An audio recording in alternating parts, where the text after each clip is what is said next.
Assalomu alaykum dehqonlar. Bugun mana 15-may 2025-yili. Mana Xudo xolasa kech payt suv qo'ydim. Mana 11 kun bo'pti. Xullas kelib o'tgan safar mana bunaqa qilib chala suv ichuvdi. Bugun mana chala suv ichib qoldi. Suv yo'q, suv problem bo'lyapti.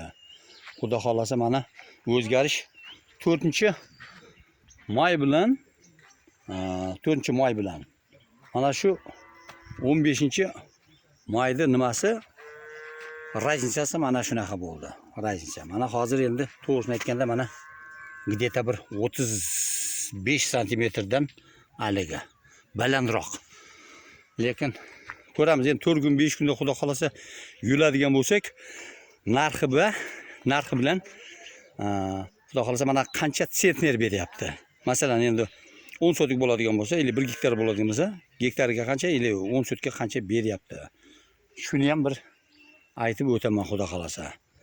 Xudo xolasa 4 kun 5 kunda yurish bo'ladi Xudo xolasa. Mana o'zgarish katta, lekin 11 kunda ancha o'zgardi.